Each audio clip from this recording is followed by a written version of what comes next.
que je suis dans le ministère et le Seigneur a agi. Il a beaucoup fait, il a opéré des miracles dans ma vie. Je cherchais un logement. Je n'avais pas de logement et je cherchais un logement. Et chaque fois que je venais donc à l'église, je priais le Seigneur pour que le Seigneur puisse me donner un logement. Et c'était un dimanche, le Seigneur a donné une parole de connaissance par son serviteur le prophète. Et il disait qu'il y a des personnes qui savent qu'ils vont avoir un logement, mais ils ne savent pas comment. Et lorsqu'il a donné justement cette parole-là, je me suis sentie concernée. Et je me suis tout de suite levée, je n'ai pas hésité à me lever pour venir sceller le message. Et lorsque j'ai scellé le message, quelque chose s'est passé. Je l'ai senti, quelque chose s'est passé. Et l'Esprit de Dieu me disait que j'aurais ce logement-là. Et je continuais à prier. Les dimanches, justement, qui ont suivi, les mêmes messages revenaient, donc on proclamait le logement. Et je me levais, je venais sceller. Et dans le courant de la semaine où justement j'avais scellé le message, j'ai reçu un appel d'une société qui m'a appelé et qui m'a dit, ça faisait vraiment un moment que j'avais envoyé la demande et je ne me rappelais plus que j'avais envoyé à cette résidence-là. Donc la résidence m'a appelé pour me dire, bonjour mademoiselle Colombe, j'ai dit oui, allô, bonjour, vous avez fait une demande de logement, j'ai dit oui. Ils m'ont convoqué. Donc, lorsqu'ils m'ont convoqué, je suis allée sur place. Et ils m'ont tout de suite fait signer le bail. C'était le même jour, ils m'ont fait signer le bail. Pourtant, normalement, pour entrer dans un tel logement, c'est une grande résidence étudiante.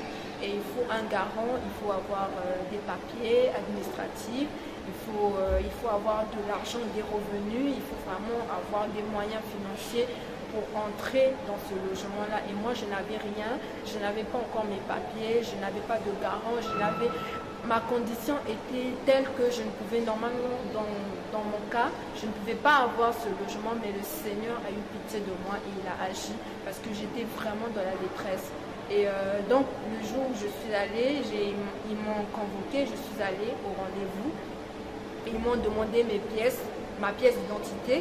J'ai dit que je n'avais pas de pièce d'identité et j'ai dit je n'ai pas de pièce d'identité, est-ce que ça va passer? Il m'a dit comme c'est vous, nous acceptons. Et vraiment, bien aimé, je voudrais en profiter pour te dire que lorsque tu es un élu de Dieu, véritablement le Seigneur il agit, tu as une étoile, tu as quelque chose en toi, il ne faut jamais nous sous-estimer et le Seigneur a agi parce que son serviteur avait intercédé pour ma vie. Et lorsque la parole de connaissance a été donnée, j'ai tout de suite scellé le message et c'est cette parole-là qui s'est accomplie parce que les choses sont d'abord accomplies spirituellement avant d'être physiques. Et lorsque le Seigneur a accompli dans le spirituel, physiquement, ça n'a pas tardé et j'ai eu le logement. Je suis allée, j'ai signé le bail et le Seigneur m'a accordé le logement.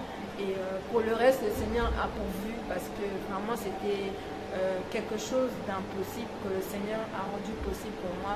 J'ai été logée dans des conditions vraiment impossibles, mais le Seigneur a rendu possible ce qui était impossible. Alors, que le Seigneur vous bénisse et je remercie mon père, le prophète Israël, que le Seigneur le bénisse et continue de l'utiliser puissamment pour ses enfants parce que c'est quelqu'un qui porte réellement avec amour ses enfants, c'est quelqu'un qui n'hésite pas à intercéder pour ses enfants et je bénis le Seigneur pour sa vie.